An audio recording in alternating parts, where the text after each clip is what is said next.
Overall in the region, Asia performs below the global average when you take all of the countries we evaluate. Part of this is driven by the fact you have countries such as North Korea, Burma, and China factoring into the regional average.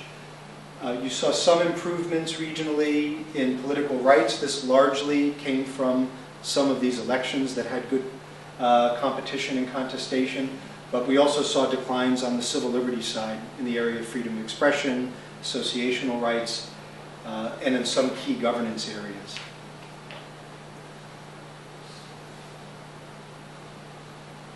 Some of the issues specifically that we looked at that were areas of concern in Asia generally included ongoing challenges of corruption and an inability to improve governance, associational rights and freedom of assembly, and judicial independence, which comes up in any number of countries we look at in the region. The other areas we noted in our analysis were some trends of political polarization. It's a fine line between political competition in an open political environment and polarization, which starts to corrode more fruitful political discourse. And media freedom, I think, is very noteworthy here. In percentage terms, looking at the Asia region, only 6% of the population has a free press, 51% doesn't. So I think this is something that we've put a lot of emphasis on, because in many ways, when the space constricts and when media freedom in the information space is choked, it has profound implications for larger freedoms and the ability of a system to hold political leaders to account, to have meaningful competition in campaign context, all the things that really require information and open media as the lifeblood for democratic systems. So here's another look at 6 countries in East Asia over time. We've done our reviews for more than 35 years now. This just looks since mid-1990s. You can see, not surprisingly, North Korea. This is a press freedom evaluation. North Korea is the worst performer at the bottom of the list. Right after that, China also performs very poorly on press freedom. Very worrisome has been developments in recent years in Thailand and the Philippines in particular, where we've noted press freedom declines. And then Japan and Taiwan are the best performers, albeit still not perfect. So this is also a look at Taiwan over time. This is back in our political rights and civil liberties evaluation.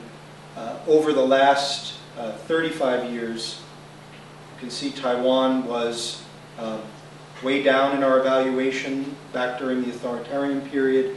There were incremental, albeit very slight improvements, and then the breakthrough in the late 80s, and then steady improvements over time, which then were manifested more profoundly moving into the free category after the elections in 2000, when there was a rotation of power in the country. So today, Taiwan is evaluated as a free country in the middle of that category.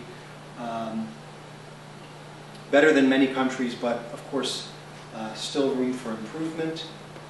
And then we'll take a look, coming towards the last slides here. So in 2008, when we did our review, the issues that we identified, among others, were some improvement based on the competitive elections that were held in the spring of 2008. Taiwan performs better on civil liberties than it does on political rights. A lower score designates a stronger performance here, so a 1-1 is optimal, so Taiwan scores 2-1.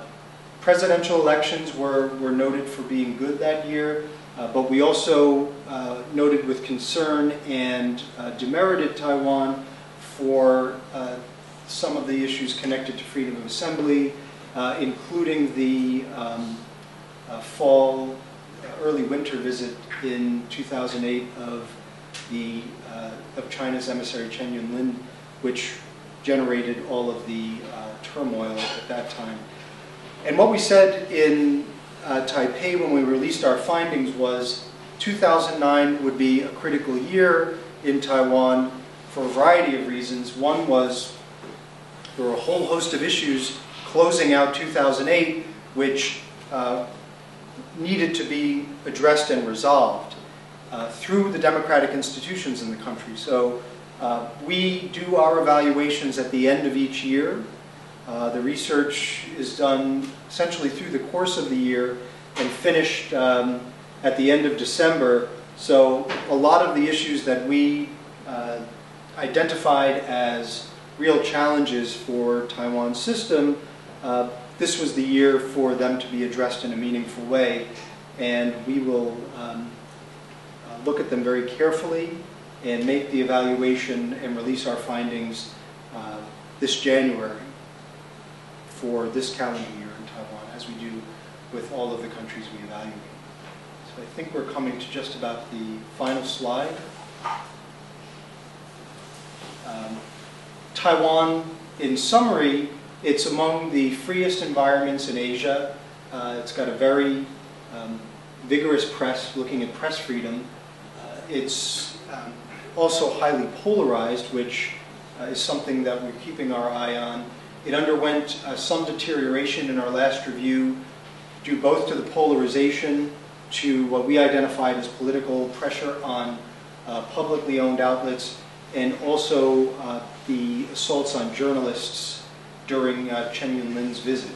So while it's still in the free category, last year it underwent declines on the press freedom side. We also noted with some concern some of the efforts to exert in ownership terms or other management-related terms influence on Taiwanese media from the outside. And this is a phenomenon that we've seen in some other contexts as well that we can talk a bit more about later. So finally, looking back at the global picture as well as the local Asia and Taiwan picture, we've noticed in our recent reviews that there are more challenges emerging to democratic institution in recent years, the last 3 years specifically, than we noted in the years before that. In Asia, features have some of these challenges, whether we talk about challenges to media freedom, the independence of information, judicial independence. This is occurring within a very diverse set of performers in the region. Of course, while Taiwan is one of the success stories in the region, there are a number of features that we've seen within this context that require ongoing attention and care. So I think I'll conclude there. Thank you very much for your attention.